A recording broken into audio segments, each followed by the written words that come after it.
রাজনৈতিক দলগুলো হচ্ছে তাদের হাতের খেলনার মতো।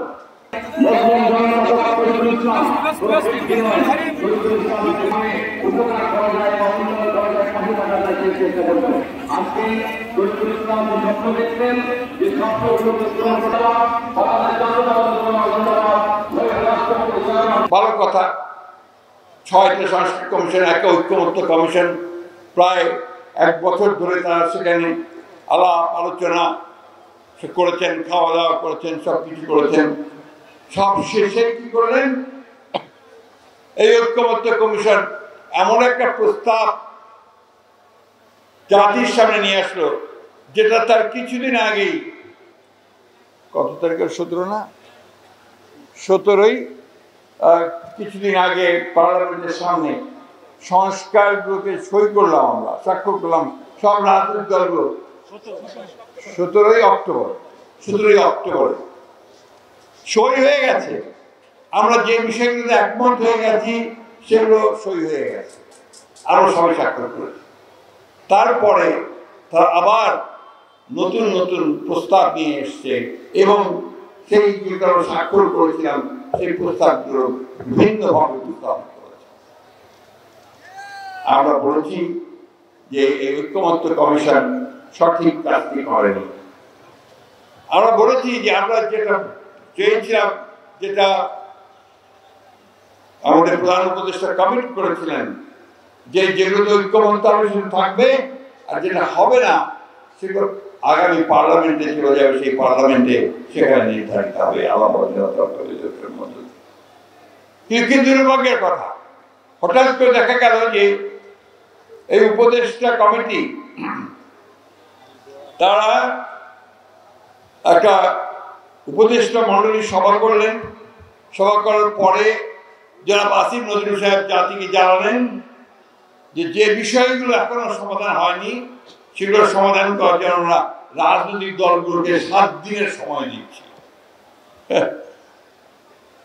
রাজনৈতিক দলগুলো হচ্ছে তাদের হাতের খেলনার মতো, এটা ঠিক হয়নি। আপনারা কথা দিয়েছেন, যার জন্য আপনারা প্রায়, আমি যা পত্রিকায় দেখলাম, 84 কোটি টাকা না কত টাকা কোটি টাকা খরচ করে আপনারা এই 83 কোটি খরচ করে পত্রিকায় দেখলাম এই আপনার ঐক্যমত্য কমিশন সব সভাগুলো করেছেন। আমরা তো প্রত্যেকটা সভায় গেছি, প্রত্যেকটা সভায় আমাদের মতামত দিয়েছি। আজকে কেন আবার এই প্রশ্ন উঠছে যে রাজনৈতিক দলগুলোকে বসে এই বিষয়ে সিদ্ধান্ত নিতে হবে? তাহলে আপনারা কি করলেন? আপনারা সঠিক কাজটি করেননি, পক্ষপাত দুষ্ট হয়ে কাজ করছেন। আমি আজকে পরিষ্কার ভাষায় বলতে চাই যে আজকে যে দাবি দাওয়াগুলো নিয়ে কয়েকটি রাজনৈতিক দল ঘেরাও করছে, অস্থিতিশীলতা সৃষ্টি করার চেষ্টা করছে, আবার একটা চক্রান্ত করছে নির্বাচনকে বানচাল করার জন্য, নির্বাচনকে পিছিয়ে দেওয়ার জন্য, এটা এই দেশের জনগণ মেনে নেবে না। বন্ধুগণ, অনেক রক্তের বিনিময়ে, অনেক শিশুর রক্তের বিনিময়ে, অনেক নারীর রক্তের বিনিময়ে, অনেক ছাত্রের রক্তের বিনিময়ে, কৃষকের রক্তের বিনিময়ে, শ্রমিকের রক্তের বিনিময়ে আমরা এই স্বাধীন হয়েছি ফ্যাসিস্টের হাত থেকে। সুযোগ সৃষ্টি হয়েছে এক গণতান্ত্রিক ব্যবস্থায় যাওয়ার। এটাকে আমরা কোনো মহলের চক্রান্ত বা ষড়যন্ত্রের মধ্য দিয়ে এটাকে বিনষ্ট হতে দিতে পারি না। আমরা অনেক দায়িত্বশীলতার পরিচয় দিচ্ছি। আমরা এখনো পর্যন্ত কোনো বিষয়ে রাস্তায় নামিনি, কিন্তু মনে রাখবেন, বিএনপি কোনো ভেসে আসা দল নয়। বিএনপি এই দেশের জনগণের গলা একটি দল, শহীদ জিয়াউর রহমানের দল, স্বাধীনতার ঘোষকের দল।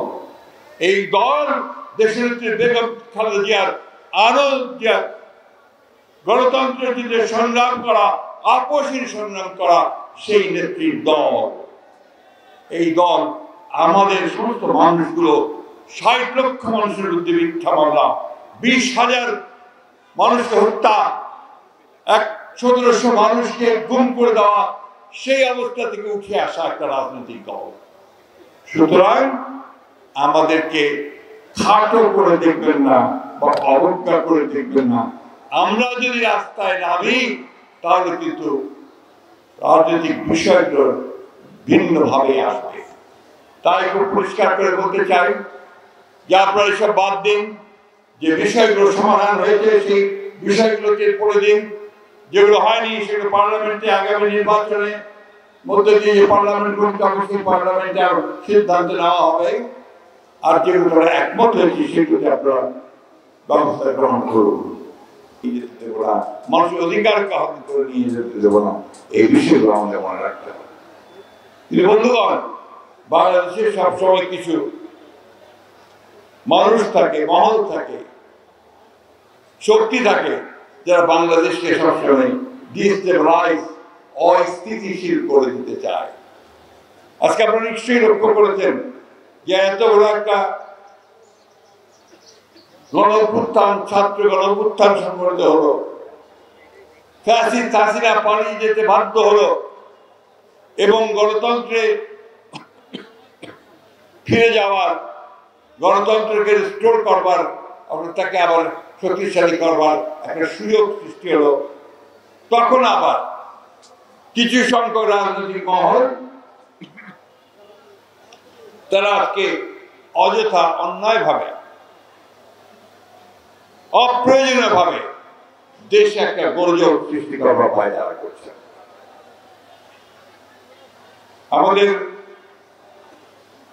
ডক্টর ইউনূস, প্রফেসর ইউনূস, আপনারা সবাই তাকে জানেন, চেনেন, অত্যন্ত পণ্ডিত ব্যক্তি, বিদ্বান ব্যক্তি, সারা পৃথিবী জুড়ে তার সুনাম। তার সরকার এখন এখানে আছে, অন্তর্বর্তী সরকার, আমরা স্বাগত জানিয়েছি। এই জন্য তিনি একজন নোবেল বিজয়ী এবং অত্যন্ত ভালো মানুষ, সবাই পৃথিবী তাকে ভালো যেভাবে জানে। তিনি এই দেশকে সত্যিকার অর্থে একটা গণতন্ত্রে ফিরে যাওয়ার পথটাকে শুরু করবেন, একটা নির্বাচনের মাধ্যমে, সকলের গ্রহণযোগ্য একটা নির্বাচনের মাধ্যমে গণতন্ত্রে ফিরে যাওয়ার পথটাকে তিনি পরিষ্কার করবেন। দুর্ভাগ্যের সঙ্গে আমরা লক্ষ্য করলাম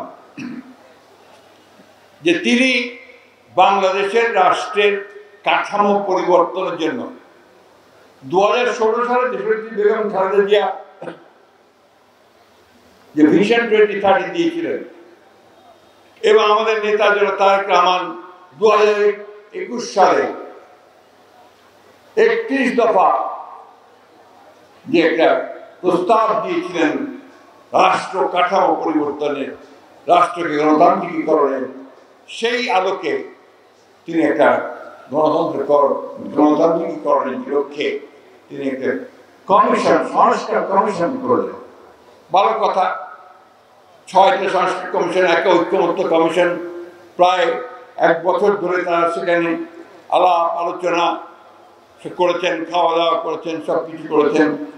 সব শেষে কি করলেন, এই ঐক্যমত্য কমিশন এমন একটা প্রস্তাব জাতির সামনে নিয়ে আসলো যেটা তার কিছুদিন আগেই, কত তারিখে, 17 না, 17ই কিছুদিন আগে পার্লামেন্টের সামনে সংস্কারগুলোকে সই করলাম, আমরা স্বাক্ষর করলাম সব রাজনৈতিক দলগুলো। 17ই অক্টোবর সই হয়ে গেছে। আমরা যে বিষয়গুলোতে একমত হয়ে গেছি সেগুলো সই হয়ে গেছে, আমরা সবাই স্বাক্ষর করেছি।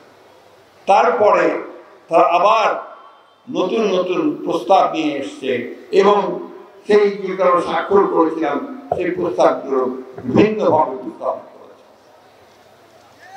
আমরা বলেছি যে এই ঐক্যমত্য কমিশন সঠিক কাজটি করেনি। আমরা বলেছি যে আমরা যেটা চেয়েছিলাম, যেটা আমাদের প্রধান উপদেষ্টা কমিট করেছিলেন, যে যেগুলো ঐক্যমত্য কমিশন থাকবে আর যেটা হবে না সেগুলো আগামী পার্লামেন্টে চলে যাবে, সেই পার্লামেন্টে সেখানে নির্ধারিত হবে আলাপ আলোচনার মধ্যে। কিন্তু দুর্ভাগ্যের কথা, হঠাৎ করে দেখা গেল যে এই উপদেষ্টা কমিটি তারা একটা উপদেষ্টা মণ্ডলী সভা করলেন। সভা করার পরে জনাব আসিফ নজরুল সাহেব জাতিকে জানালেন যে যে বিষয়গুলো এখনো সমাধান হয়নি সেগুলো সমাধান করার জন্য আমরা রাজনৈতিক দলগুলোকে 7 দিনের সময় দিচ্ছি। রাজনৈতিক দলগুলো হচ্ছে তাদের হাতের খেলনার মতো, এটা ঠিক হয়নি। আপনারা কথা দিয়েছেন, যার জন্য আপনারা প্রায়, আমি যা পত্রিকায় দেখলাম 84 কোটি টাকা না কত টাকা কোটি টাকা খরচ করে আপনারা এই 83 কোটি খরচ করে পত্রিকায় দেখলাম এই আপনার ঐক্যমত্য কমিশন সব সভাগুলো করেছেন। আমরা তো প্রত্যেকটা সভায় গেছি, প্রত্যেকটা সভায় আমাদের মতামত দিয়েছি। আজকে কেন আবার এই প্রশ্ন উঠছে যে রাজনৈতিক দলগুলোকে বসে এই বিষয়ে সিদ্ধান্ত নিতে হবে? তাহলে আপনারা কি করলেন?